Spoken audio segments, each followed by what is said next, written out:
Dimanche passé, nous sommes arrêtés à un niveau. Nous avons parlé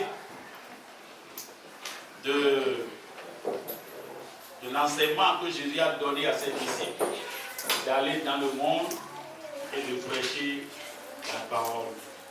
Et quand quelqu'un reçoit Jésus, on le baptise au nom du Père, du Fils et du Saint-Esprit. Et troisième chose recommandée, c'est de leur enseigner la parole. Tout ce qui a été prescrit, tout, sans exception. Donc nous allons toujours enseigner tout. Chaque jour, chaque dimanche, nous allons prendre quelque chose. Chaque jour, nous allons être enseignés. Chaque jour. Donc, nous sommes arrivés à un carrefour. Ce carrefour, c'est un carrefour de choix. Et il y a deux routes devant nous, devant ce carrefour. Devant la parole de Dieu, il y a deux routes. Là où vous êtes, là où je suis, nous sommes tous à ce carrefour-là. Il y a une route qui va dans l'obéissance, une route appelée route d'obéissance. Et la seconde route est la route de la désobéissance. Je prie pour toi ce matin que tu choisisses la route de l'obéissance. Dieu va nous aider tous. Amen. La Bible dit, j'ai mis devant toi la mort et la vie. Choisis la vie afin que tu vives. Donc nous allons choisir la vie en écoutant et en acceptant la parole du Seigneur. Que le Seigneur nous aide. Amen. Donc j'ai dit encore enseigner quelque chose que nous allons prendre aujourd'hui au carrefour là. Matthieu 18.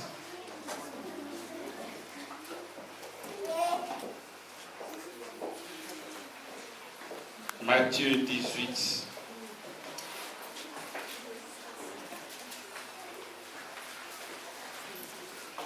Matthieu 18, du 1er au 9e verset.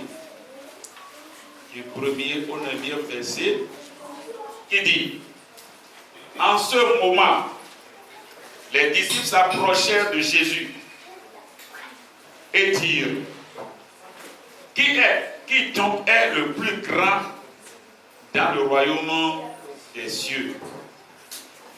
Jésus, ayant appelé un petit enfant, le plaça au milieu d'eux et dit: je vous le dis en vérité, si vous ne vous convertissez et si vous ne devenez pas comme des petits enfants, vous n'entrerez pas dans le royaume des cieux. C'est pourquoi quiconque se rendra humble comme ce petit enfant sera le plus grand dans le royaume des cieux. Et quiconque reçoit en mon nom un petit enfant comme celui-ci, me reçoit moi-même. Mais si quelqu'un scandalisait un de ces petits qui croient en moi, il vaudrait mieux pour lui qu'on suspendît à son cou une meule de moulin et qu'on le jetât au fond de la mer. Malheur au monde à cause des scandales, car il est nécessaire qu'il arrive des scandales. Mais malheur à l'homme par qui le scandale arrive. Si ta main ou ton pied est pour toi une occasion de chute, coupe-le et jette-le loin de toi. Mieux vaut pour toi entrer dans la vie boiteux ou macho que d'avoir deux pieds ou deux mains et d'être jeté dans le feu éternel. Si ton œil est pour toi une occasion de chute, arrache-le et jette-le loin de toi. Mieux vaut pour toi entrer dans la vie n'ayant qu'un œil que d'avoir deux yeux et d'être jeté dans le feu de la géhenne. Que le Seigneur bénisse sa parole. Amen. Peut-être mon message ce matin, c'est les conditions à remplir pour entrer dans le royaume des cieux. Condition. Dans le monde où nous sommes, pour voyager d'un pays, surtout d'un pays africain, dans un pays européen comme la France, vous avez à remplir des conditions. Il faut d'abord voir le passeport, le visa, l'assurance, billet d'avion. Ces 4 choses sont très très importantes.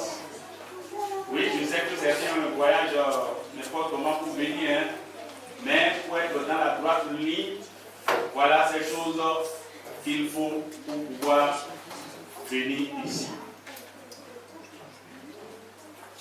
De la même manière, dans le domaine spirituel, tout homme, tout chrétien a besoin de remplir certaines conditions indispensables avant d'entrer dans le royaume des cieux. La vérité centrale de mon message ce matin, c'est que Dieu a des conditions à remplir. Tout homme, grand ou petit, nous avons certaines conditions à remplir avant d'être acceptés dans le royaume des cieux. Examinons en détail ces conditions indispensables dans ce test de la parole de Dieu, pouvant nous aider à préparer notre ciel. Que le Seigneur nous aide. Amen. Premier point. Tout homme dans la vie, pour le ciel, doit se convertir. Toute femme, tout jeune, tout papa, toute maman a besoin de se convertir nécessairement avant d'entrer dans le royaume des cieux. Lisons le verset 3a et la dernière partie de 3. Je vais lire ça ici. Et dit, je vous le dis en vérité, si vous ne vous convertissez, dernière partie, vous n'entrerez pas dans le royaume des cieux. Mon frère, ma soeur, Jésus, en écoutant la question de ses disciples, qui sera grand dans le royaume des cieux? Qui sera le plus grand? Jésus pouvait leur dire c'est Jean, c'est Pierre, c'est Jacques, patati patata. Mais Jésus a trouvé que ça c'est une occasion. Au lieu de leur répondre directement, il leur montre d'abord, ce n'est pas le plus grand qui est nécessaire d'abord dans les cieux. Mais ce qui est important, c'est d'aller dedans d'abord. N'est-ce pas? Tu n'es pas allé là-bas. Et tu demandes, entre moi et les autres, là, qui sera grand? Il faut aller d'abord là-bas.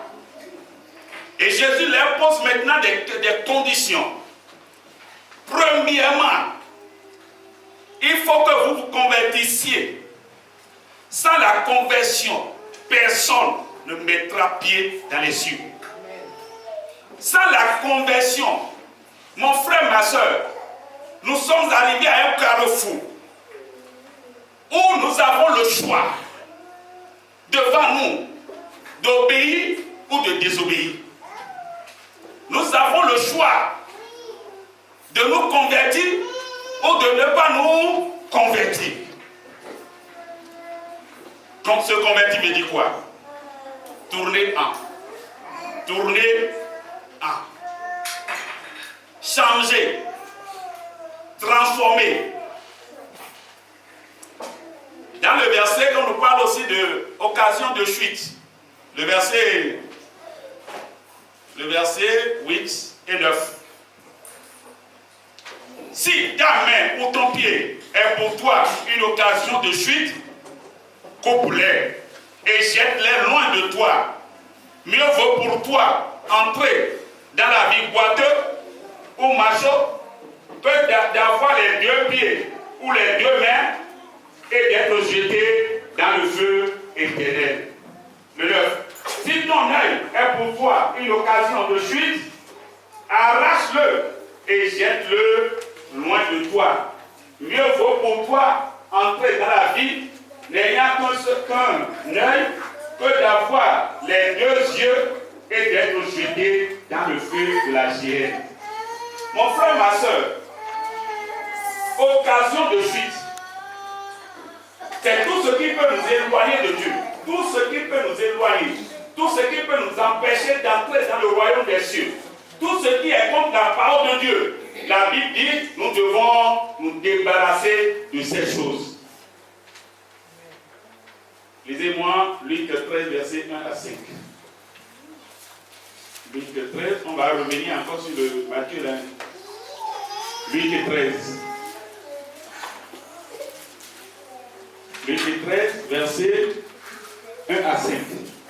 En ce moment-là, quelques personnes qui se trouvaient là racontaient à Jésus ce qui était arrivé à des Galiléens dont Pilate avait mêlé le sang avec celui de leur sacrifice.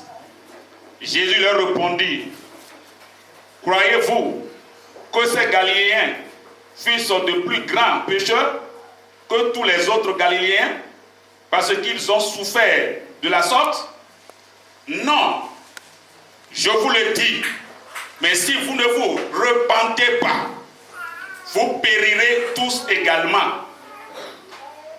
Ou bien, ces 18 personnes sur qui est tombée la tour de Siloé et qu'elle a tué, croyez-vous qu'elles fussent plus coupables que tous les autres habitants de Jérusalem? Non, je vous le dis, mais si vous ne vous repentez pas, vous périrez également. Mon frère, ma soeur, Jésus a été clair. Jésus a été clair. Si chacun de nous ne se convertisse, si chacun de nous ne se repent, laissez-moi vous dire, le ciel ne sera pas favorable pour nous. Nous avons besoin de nous repentir. Nous avons besoin de nous convertir. Si nous ne nous convertissons pas, quel que soit le titre que nous avons, moi je suis pasteur, moi je suis diacre, moi je suis choriste, moi je suis ancien ou ancienne ici. Nous, c'est nous qui avons fondé cette église. Je fais partie des premiers. Le premier. Je connais tel pasteur. Laissez-moi vous dire, ces choses ne nous amènent nulle part. Amen. Nous avons besoin de nous repentir. Amen. Nous avons besoin de tourner vers le Seigneur dans la conversion, en enlevant de notre vie tout ce qui nous fait confondre au monde, tout ce qui fait qu'on ne sait pas que nous sommes réellement chrétiens. Nous avons besoin d'abandonner ces choses. Sans la conversion, il est impossible d'entrer dans le royaume des cieux. Mon frère, est-ce que tu es converti? Si nous sommes convertis, si notre cœur est converti, notre amour aussi doit être converti. L'amour aussi doit être converti. Si nous sommes convertis, notre poche aussi doit recevoir la conversion. Si nous sommes convertis, notre temps aussi doit recevoir la conversion. Si nous sommes convertis, nous devons pardonner à nos frères et sœurs qui nous ont offensés. Si nous sommes convertis, nous devons marcher comme un chrétien, vivre comme un chrétien. Venir à l'église, être chrétien, mais à la maison, c'est un coup de poing.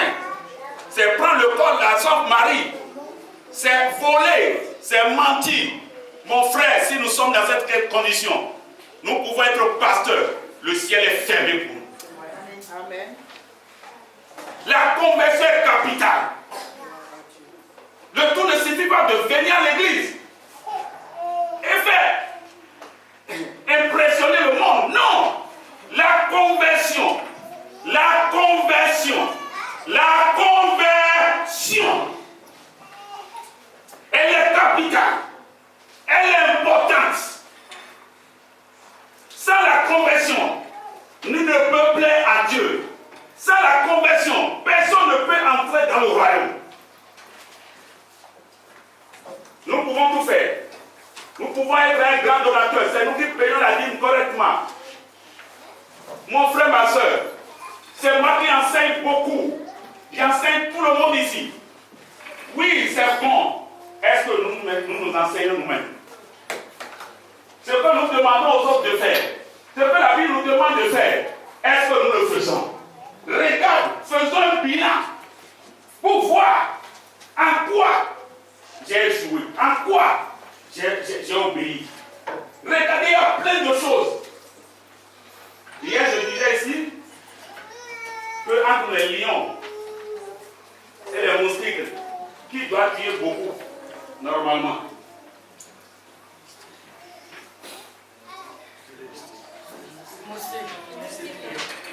Moustique. Normalement, c'est qui? Les lions.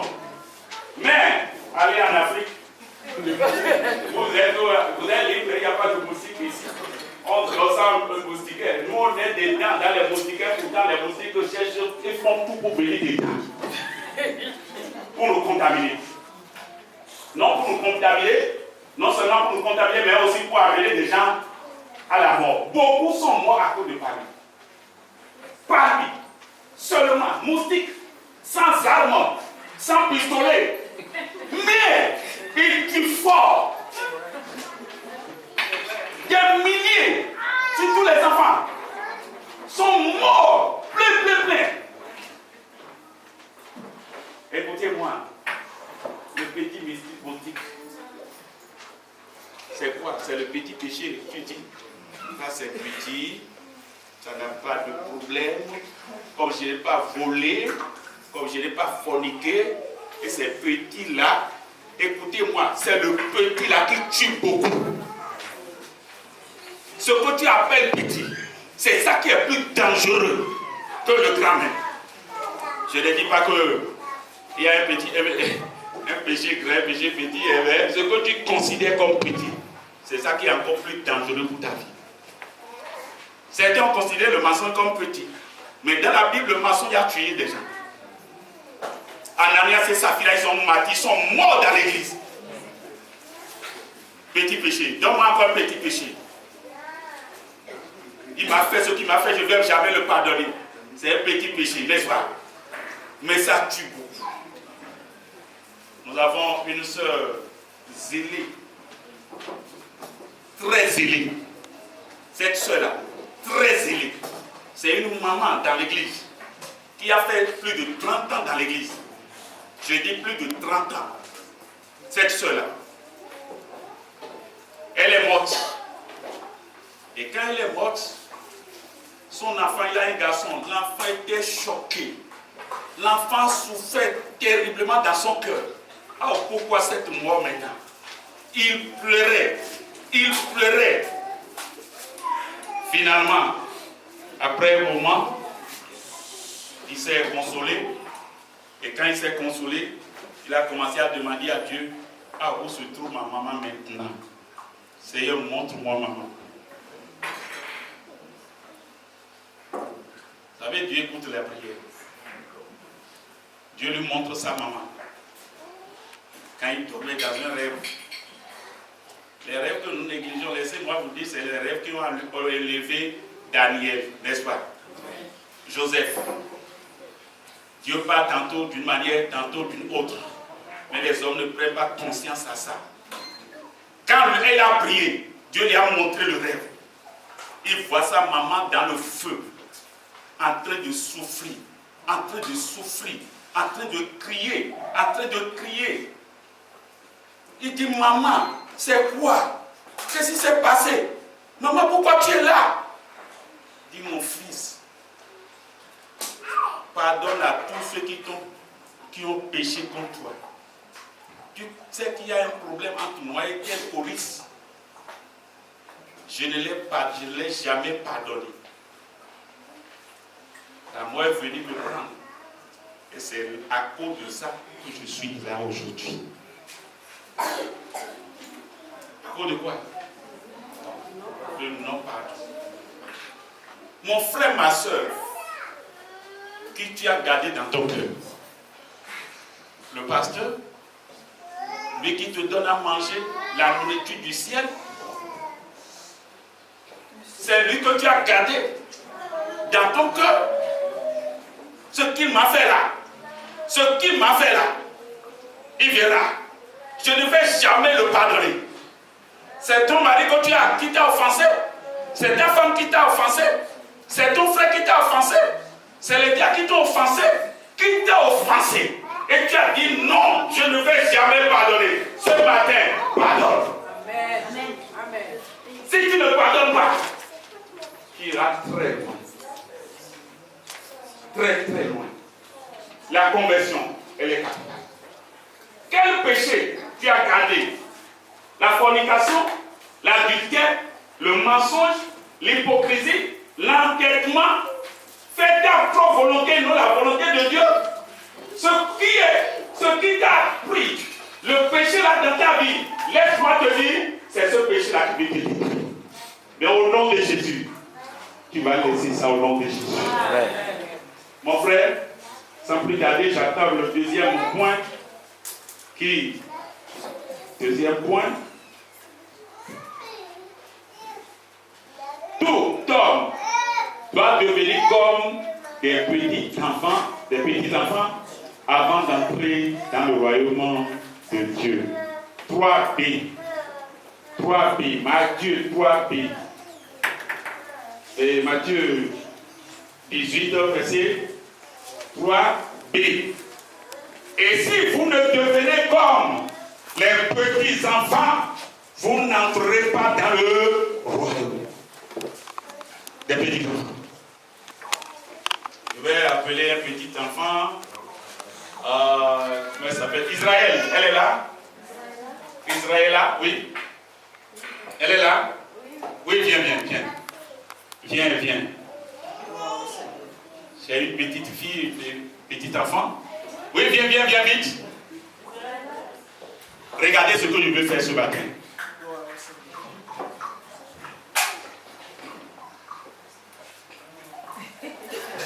Merci beaucoup. Viens. Ok, je veux aussi une grande personne. Une grande personne. Volontaire, hein? Une grande personne. Un papa ou une maman. Ok. Oui, je vois le. Oui, venez. Je vais déranger mon maître d'école de dimanche. Il nous nourrit bien, hein? Amen. Alléluia. Ok. Israël, couche-toi par terre.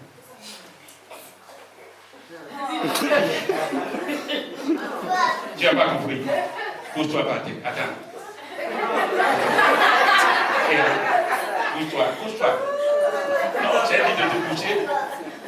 Et accouche-toi.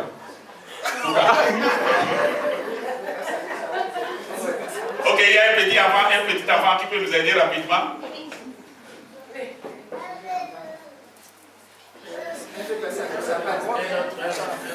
Ok, un autre qui peut nous aider rapidement. Il y a un petit enfant qui peut nous aider rapidement. Oui, mon frère, viens. Oui, viens. Ça, c'est bien. Viens. Il y en a encore. Ok, viens. Venez. Viens aussi. Ah, venez. Venez. Couchez-vous par terre. Couchez. Ok. Toi, si tu veux te coucher là-bas, couche-toi là-bas. Ok. Merci beaucoup. Restez comme ça. Ok, papa, je vais vous déranger aussi. Hein?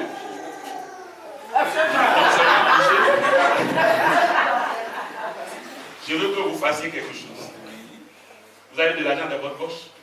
Non. Rien. Oh. Ok, vous allez enlever, vous allez vous rouler. Hein? Vous allez vous rouler.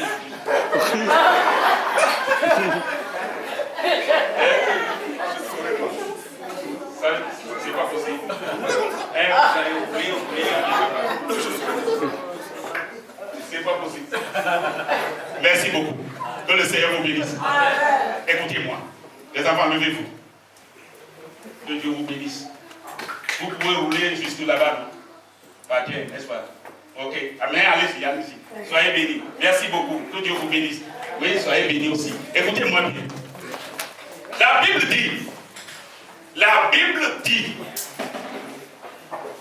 si vous ne devenez pas comme des petits enfants, on n'a pas dit enfants, mais petits enfants, vous n'entrerez pas dans le royaume. Regardez, quand j'ai dit au papa de tourner maintenant, c'était déjà quoi? Impossible. D'accord? Répondez-moi. Maintenant, quand j'ai dit aux enfants là de se coucher, est-ce qu'ils m'ont posé la question de savoir comment ou pourquoi? Automatiquement, ils ont fait quoi? Obéir. Si, quelque chose que je vais leur demander, si je remets 1 million dans les mains, ça dans le territoire, ils ne vont même pas pour se poser les questions. Pourquoi tu fais 1 million, c'est trop? Ils vont faire quoi? Ils vont déposer. Si je leur dis d'enlever les choses rapidement, mais les grandes personnes, quand la parole de Dieu sort, les grandes personnes se posent des quoi? Est-ce que c'est normal ça? Est-ce que c'est Jésus même qui a dit ça? Ça là, ce n'est pas que les gens ont commenté ça.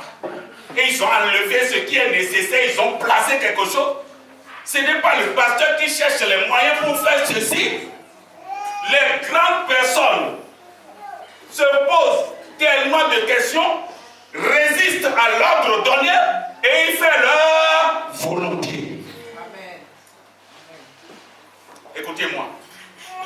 Si vous ne devenez pas comme des petits enfants, le royaume des cieux vous est fermé. Je ne sais pas si vous comprenez ce que je dis. Je peux être prédicateur, pasteur, diacre.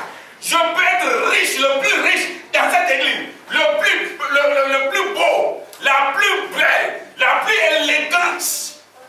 Si je ne deviens pas comme un petit enfant, le ciel est fermé. Amen. Qui sont ceux qui sont les petits enfants ici? Non. Vous voulez tromper qui? Non! Nous ne sommes pas encore arrivés à cette étape. Et c'est dangereux. Très, très dangereux.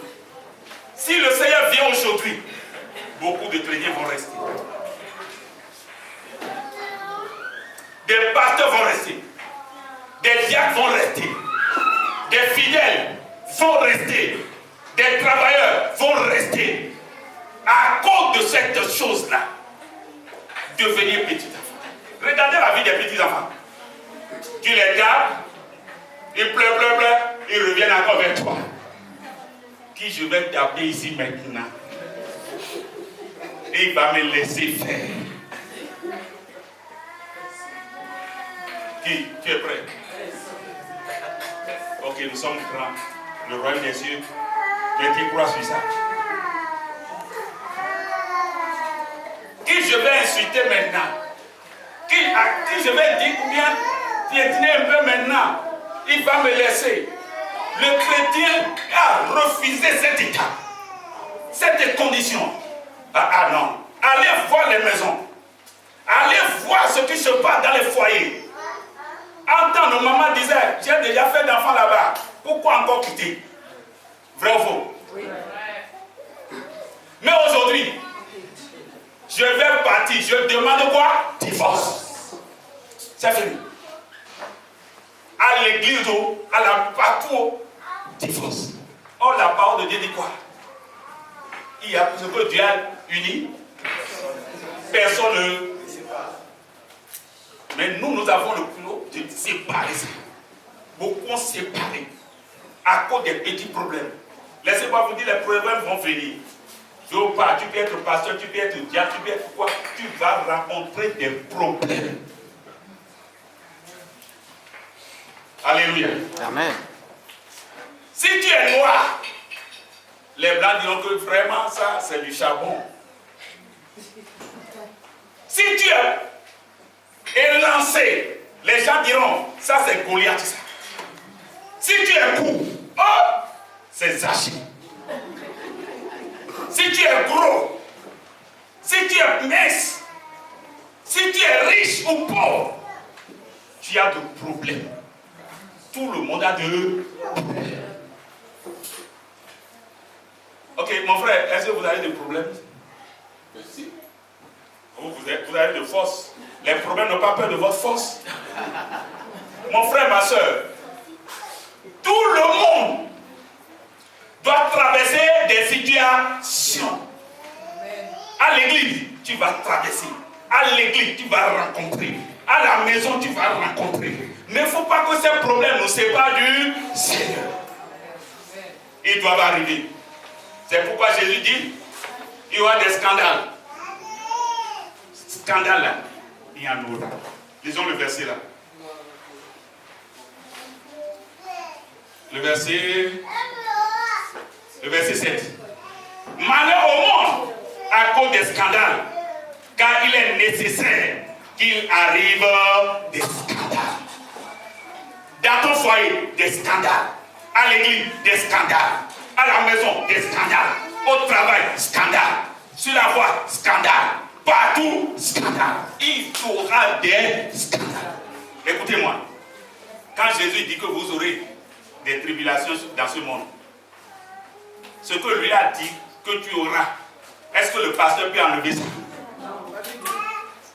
Le pasteur peut empêcher ça? Tes prières peuvent empêcher ça? Nous aurons des tribulations dans ce monde. Mais j'ai vaincu le monde.